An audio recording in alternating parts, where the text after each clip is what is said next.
Hi everybody, welcome back to the channel. I'm Dr. Justin Feldman from Feldman Physical Therapy and Performance, and today we're going to cover how to use a wearable device, whether that's a ring, a smartwatch, a band, to help you in your road back to exercise following COVID-19.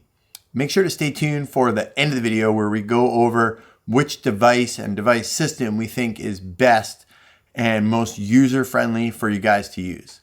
What we're going to cover in the video here is we're going to go through the different metrics that you can track, why each one is important, and what kind of action you should take when you see different types of data as you use your device and go through everything.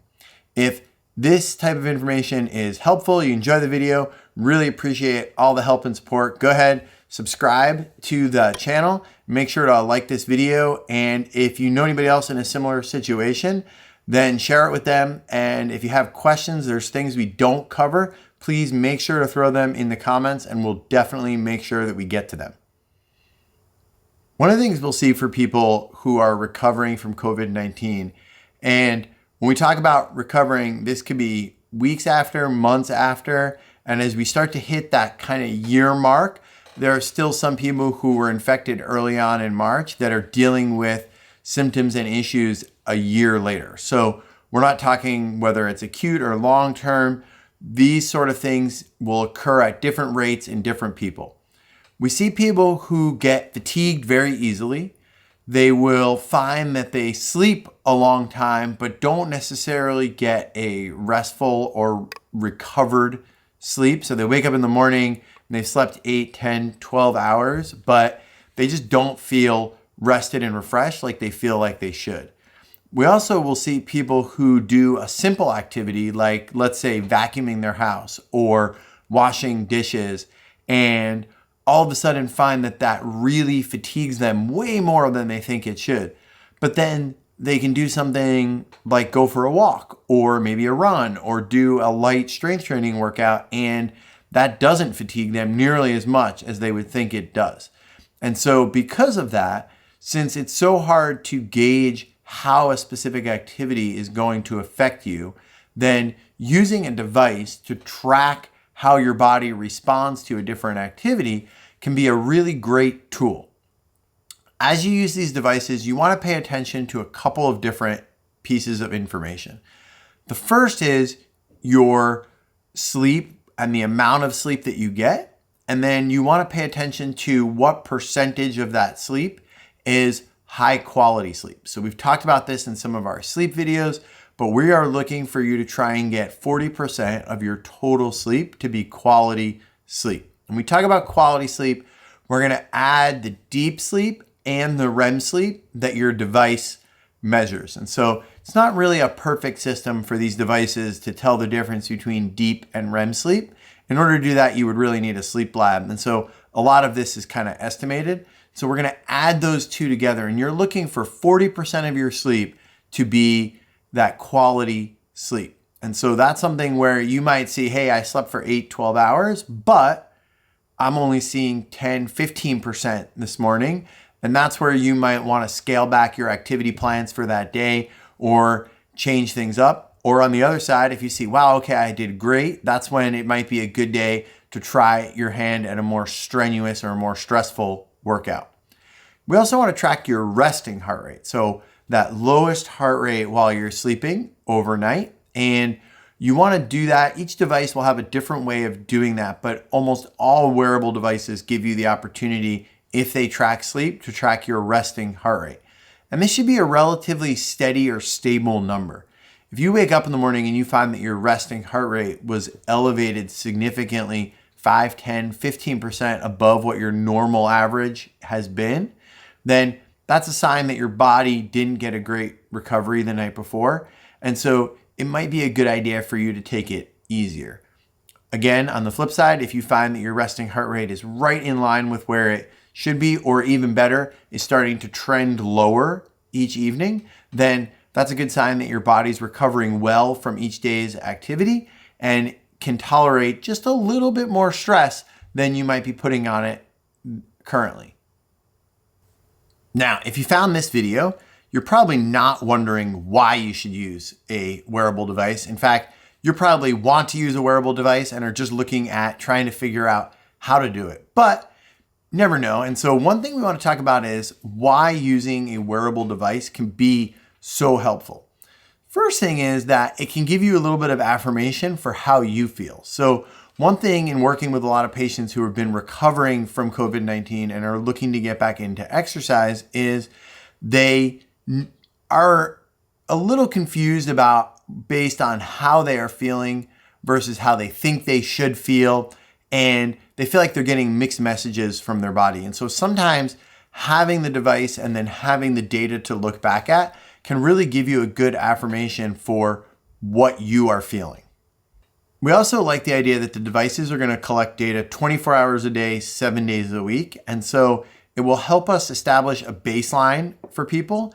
It will also help you catch on to things that you might not otherwise. And so if you feel really extra fatigued one day and you say, well, I didn't do anything that special, but if you look back at your data and say, okay, well, what was I doing between 2 and 4 when my heart rate was much higher? And you might either realize you were on a very stressful business meeting or a phone call, you may have been vacuuming the house, but whatever it is that you're doing, then you realize what that activity was and how that affected you. As we look at all of this, the big takeaway is we want you to be able to have objective data to match up with your subjective feelings. And so sometimes as you're recovering from COVID-19 and you're looking to get back into a more active lifestyle, it can be a little confusing listening to the signs that your body's trying to give you and trying to figure out when to push it and when not to push it. And having the objective data to fall back on combined with your subjective thoughts and how you're feeling can be a really useful tool. So how do we recommend people do this? Well, we want you to wear the device 24 hours a day, 7 days a week. So as you're picking out a device, make sure you pick out something that will be unobtrusive and that you know you will tolerate wearing all the time. So some people say, oh, I absolutely hate wearing rings. Well, then the Oura Ring is not something that might be great for you. Some people will say, well, I don't mind wearing something on my wrist, but I don't like the idea of a watch. I don't want people to think I'm looking at what time it is or any of these things. And so maybe a band or something without a screen or a watch that you can easily conceal over a sleeve would be good for you. And other people say, I already wear a watch. I don't want anything else on my wrist. And so for them, a watch would be a great idea because we want you wearing this 24 hours a day, 7 days a week, and we want you tracking the activities that you're doing. So if you go for a walk, we want you to let the device know that you went for a walk so that when you look back later, you'll see tags and you'll be able to break it up and understand what happened when. We also want you, like we talked about earlier, to match up what the device says with how you feel. So sometimes you'll say, okay, well, the device says that I had a great night's sleep, but I'm really tired. And we want to try and figure out why that is. And we also want to say, okay, well, the device says that I'm not getting a great night's sleep, or man, when I went for that walk, my heart rate was so high. We want to try and figure out the reason for that. If you are feeling off or something's not feeling right, this is when you can check your device and see what's going on with your body. See, hey, where's my heart rate? Is it really low? Is it really high? Has it been really high for a little while and is it starting to bottom out? We want you to use the device when you're not feeling right. We also want you to check into the device periodically throughout the day because we know your body sometimes as you're recovering from COVID-19 isn't great at giving you signs about how you're doing. And so check in with that device here and there so that you know if you're finishing up a hard day of work and you're thinking of going to the gym and you check in with your device and it either shows that you've had a really stressful day or depending on the device and how it uses it tells you don't have much energy left throughout the day or you've already sort of hit that activity goal for the day even though you haven't done much. Maybe that's not the best time to go to the gym. On the flip side, if you see that you have a lot left, then you know it is a good time to go to the gym and you could sort of push yourself, or maybe you want to just go for a walk or do something that's a little bit lighter depending on what the data says. We want you to use the data from the device to make an informed decision about what you're going to do and how you're going to return into your activity. The next thing is, as you do different types of activities, whether it's strength training, whether it's walking, whether it's running or biking or whatever you might want to be doing, we want to know how those different activities are affecting your body. And then we want to gauge the intensity of each activity based on that. We don't want you to constantly be living on that red line scale, but we also want to make sure you're not under stressing yourself and therefore not making the fitness gains that you could. So we want you to use the device as you go and pay attention to how different activities stress your system. Sometimes you might find that, hey, walking elevates my heart rate, but I can go for a run and I get no problem. Or cardio type activity, whether it's walking, running, biking, those sort of things, I seem to tolerate okay. But man, when I do a weight routine or strength routine, I am much more fatigued than I feel like I should be. And when I look at my device, it shows that that was way more stressful than I thought it should be. And so these are the types of things where the device can really help you pinpoint why certain things are happening and why different activities are making you feel more fatigued than others. And then using that data, you help plan where to plug in those different activities each day and then within the week so that you continue to make the fitness gains that you want and get back on track to where you were before you got sick. Now, which device do we recommend? So there's a lot of devices on the market, and I know a bunch of people will probably just stay tuned to the video right to this part to make sure that they got this recommendation. But if you saw our video that we made earlier on using different wearable devices to improve your health, you may remember that the Oura Ring won. If you didn't see that video, we'll throw a link right up here.